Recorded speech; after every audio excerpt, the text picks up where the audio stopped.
예, 앞서 예고드린 대로 오늘 김현정의 뉴스쇼는 좀 특별한 구성으로 꾸며보려고 합니다. 오늘이 총선까지 D-30, 딱 30일 남은 날이죠. 오늘 뉴스쇼에서는 총선 한 달 앞두고 각 당의 현안들을 집중적으로 들여다볼 텐데요. 먼저 새누리당으로 갑니다. 새누리당은 윤석열 의원의 막말 녹취록 파문이 채 가시기도 전에 지난 금요일에 공천관리위의 비박계죠. 황진화 사무총장과 홍문표 사무부총장이 공관위 활동을 보이콧하는 사건이 벌어졌습니다. 이한구 공관위원장의 독선적인 운영에 반발한다는 의미였는데요. 윤석열 의원은 비박을 솎아버리라 말을 하고 공관위는 비박계에게 공천 확정을 안 해주고 이거 참 뭔가 수상하다 이런 의미였겠죠. 예. 이한구 위원장이 사과를 하면서 가까스로 재가동이 되긴 했습니다만 그야말로 언제 다시 터질지 모르는 봉합 수준입니다. 자, 새누리당 공관위원 홍문표 사무부총장 직접 연결해서 자세한 얘기 들어보죠. 홍 사무부총장님 안녕하세요. 네, 홍문표입니다. 안녕하세요. 예, 아니 여단입니다만 네네. 며칠 전에 이한구 위원장하고 엘리베이터에서 두 분이 딱 마주치셨는데 네네. 공관위 활동을 내가 보이콧하겠다 했더니 이한구 위원장이 방송 인터뷰는 열심히 하시더라 이런 말을 해서 네네. 속이 좀 많이 상하셨겠더라고요. 글쎄 시중에 또는 현실적으로 많은 얘기가 노출이 됐습니다만은 예. 내부적으로 좀 합리적이지 못하니까 우리가 공중파 언론을 통해서라도 예. 잘못된 것을 시정해야 되겠다 그래서 몇 번 방송에 나왔었습니다만은 그렇죠. 지금 지적하신 대로 지적한 사람과 또 받아들이는 분이 잘 받아들여서 공동 기자회견하고 지금은 아주 순조롭게 잘 진행되고 있습니다. 네, 정치인이라면 국민에 대해 설명할 의무가 있는 거니까요. 잘 나오셨습니다, 홍문표 의원님. 그렇습니다. 예. 감사합니다. 네네. 아니 금요일에 이제 공관위에 참여 안 하겠다 보이콧 선언을 했던 결정적인 이유는 이한구 위원장의 독선적인 운영 방식 때문이다 이러셨어요. 네. 구체적으로 뭐가 문제였습니까? 네, 이런저런 것이 있습니다만은. 예. 이 공천기구라는 거는 4년에 한 번 내지는 5년에 한 번씩 참 국가 대사를 앞두고 인재를 뽑는 큰 거대한 조직이거든요. 그렇죠. 거기에는 대변인이 있어야 되는 것이고 예. 또 간사라든지 부위원장 이런 제도를 우리가 쭉 관행처럼 해왔었는데 예. 이번에는 그게 전부 이분 혼자 하는 겁니다. 이분 이한구 위원장. 네네. 그래서 이제 이런 부분을 효율성을 위해서도 그렇고 또 책임이라는 부분도 나눠서 하는 것이 좋다. 그렇게 누누이 했는데 그분 생각은 자기한테 좀 맡겨주면 좋겠다 해서 맡겨놨는데 이제 이런 부분들이 좀 문제가 있어서 예. 그동안에 그런 내분이 좀 있었던 건 사실입니다. 문제 제기를 해야겠다라고 생각을 하셨던 거예요. 네, 그렇습니다. 그거를 하나하나 좀 들여다보자면 네네. 김무성 대표 지역구 어제 가까스로 밤중에 발표가 나긴 했습니다만 공천 방식을 다 결정해놓고도 발표를 차일피일 미뤘고 또 네네. 이재호, 김성태, 김학용 의원 같은 비박계 의원들의 지역구는 계속해서 발표가 늦어지고 있는 것.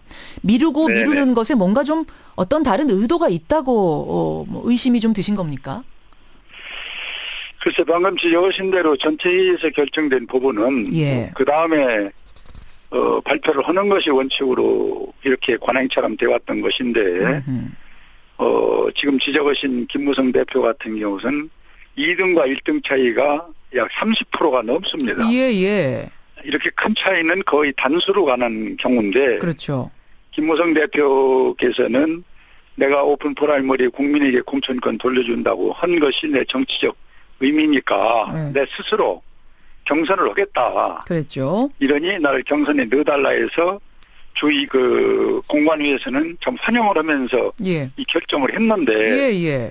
그 전날 아침에 최고위 발표하기 직전에 이게 보류다 이렇게 되니까 이제 그런 여러 가지 의문점을 갖는 거죠 한마디로. 의심스러울 수밖에 없는 상황. 그러니까 비박계에 대한 압박 혹은 비박계에 대한 엄포 이런 게 아닐까라고 의심을 할 수밖에 없었다 이 말씀이세요. 그런 부분도 있죠. 그래서 이것은 안 되겠다. 이렇게 해서 이제 저희들이 지적을 좀 했던 것이 오늘에 이제 이런 상황이 왔는데 가까스로 하루 만에 다시 잘 봉합이 돼서 지금 순조롭게 가고 있다는 말씀을 드립니다. 근데 윤상현 의원의 막말 녹취록 부분은 아직 해결이 안 됐어요. 그러니까 김무성 대표와 비박계를 다 솎아버리라라는 그 녹취록. 이 녹취록이 나온 직후에 이한구 위원장이 비박계 발표도 미루고 뭐 이런 것들이 겹치면서 사실은 일이 좀 커진 건데 이한구 위원장의 입장은 윤상현 의원이 술 한잔 먹고 한 말 아니냐. 그런 것까지 다 감안하면 공천 심사를 어떻게 하느냐. 즉 공천 배제는 어렵다는 입장인데 어떻게 생각하세요? 그 부분은 위원장이 또 일리가 있는 것은 그게 공천심사위원회에 만약에 올랐다면은 예. 저희들이 상당한 고민을 해야 됩니다. 어떤 규정으로 어떻게 할 것이냐 하는 것을. 그런데 이것은 공천심관리위원회에 올라오기 전에 더 큰 파문을 지금 국민의 분노와 그리고 당원들의 참 그 불안한 어떤 것을 지금 초래하고 있기 때문에 예. 이제는 우리 공관의 문제가 아니라 그 밖에 더 큰 문제로 저는 보고 있는 거고요. 또 이 문제를 저희가 일괄되게 주장을 하는 것은 본인이 이 엄청난 파문을 일으켰기 때문에 예. 어떤 기구에서 이걸 다루는 것보다는 예. 본인 스스로 저는 결단을 해서 이 문제를 풀어야지. 예. 이걸 어떤 기구에서 다룰 정도의 작은 문제가 아닙니다. 이 문제는.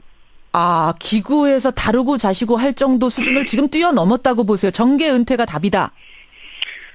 제 소신은 그렇습니다. 그래서 이제 이 움직임이 우선 서울 근교 이 수도권에서 상당히 민감하거든요. 선거를 한 달 앞둔 이 시점에. 예. 우리가 말 한마디만 잘못해도 참 여러 그 파장이 있게 되고 어려움이 있는 과거에 우리가 봤지 않습니까? 그렇죠. 과거에 우리가 그 노인 폄하 발언 같은 거 한 방에 그냥 예. 정당이 흔들흔들하는 걸 보았는데 예. 이런 문제도 지금 수도권과 전국에서 참 엄청난 전화가 쇄도하고 있습니다. 만약 정계 은퇴를 안 한다라고 윤상현 의원이 말하면 그럼 수도권 전체가 함께 전멸할 수도 있다라고까지 위험성을 느끼세요? 위급함을? 글쎄 전멸이라는 표현은 쓸 수가 없고요. 흔들거리는 상황. 상당한 그 나름대로의 파장이 있다고 저는 보고 그래서 이제 오늘 각 신문에서 보면은 예. 그 결단의 시기가 다가온 것 아니냐 이렇게 진단하고 있는 그 언론의 보도를 아침에 많이 접하고 있습니다. 결단의 시기. 그러면 본인이 정계 은퇴할 생각은 지금 없어 보이는데 그러면 공천 배제 컷오프가 방법이라고 보시는 거군요. 그거밖에 없다. 불출마도 있을 수 있는 거고요. 또 그 외에 정치적 그분이 또 생각하는 또 국민에게 당원들에게 사죄를 하고 무슨 방법을 어쨌든 본인이 찾아내야지. 본인이 이 문제를 어느 노선선상에 올려놓고 잣대로다가 제기는 너무 큰 문제다 이렇게 생각을 합니다. 알겠습니다. 하다못해 네네. 불출마라도 선언해서 이 불을 좀 꺼야 된다라는 입장. 네네네. 어쨌든 지금 이제 이 공천관리위원회가 잠깐 휘청했었던 이유는 이제 친박계와 비박계의 어떤 이중적인 잣대로 지금 공천을 심사하고 있는 거 아니냐, 독단적으로 운영하고 있는 거 아니냐 이 부분이 문제가 됐던 건데요. 네네. 결국은 이제 발표가 될 TK 공천. 여기가 어떻게 발표가 되느냐가 공관위의 공정성을 확인시켜주는 중요한 잣대가 되겠죠. 아무래도 그 부분이 지금 지적하신 부분이 예. 뜨거운 감자인 거는 틀림이 없습니다. 틀림이 없죠. 네네. 유승민 의원 지역구를 포함해서 대구 경북 지역 지금 하나도 발표가 안 났는데 어떻게 돼가고 있습니까?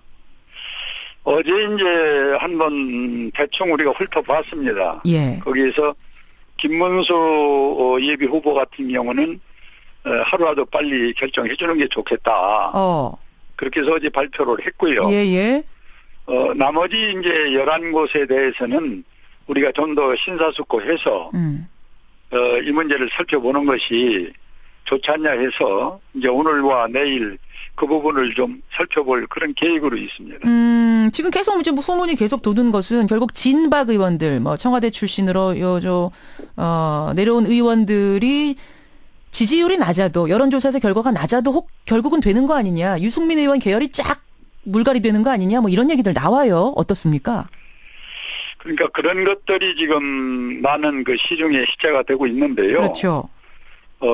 저희는 공당입니다. 예.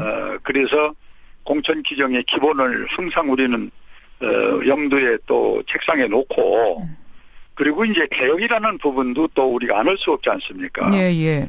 그 새로운 변화 이런 것들을 어떻게 접목해서 갈 것이냐. 그것이 이제 하나의 고민이고 또 그것을 다루기 위해서 아주 골몰은 그런 거 고민이 쌓여 있는데 그것도 뭐 오늘 내일 사이에 잘 되리라 이렇게 희망을 가지고 회의를 하겠습니다. 오늘 내일 사이에 발표 납니까? 발표를 하는 건 아니고요. 예. 회의를 지금 합니까? 말씀드린 그런 회의에서 그런 선정이 예.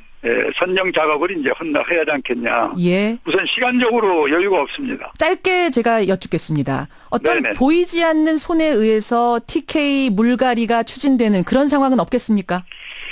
지금 그 부분이 나오면은 그거는 있을 수 없죠. 만약에 그렇게 되면은 예. 주의 공당의 기본 질서가 무너지는 얘기 되겠습니까? 네네. 알겠습니다. 여기까지 오늘 말씀을 듣도록 하지요. 홍문표 네. 공관위원님 고맙습니다. 네, 감사합니다. 예, 새누리당 홍문표 사무부총장이었습니다.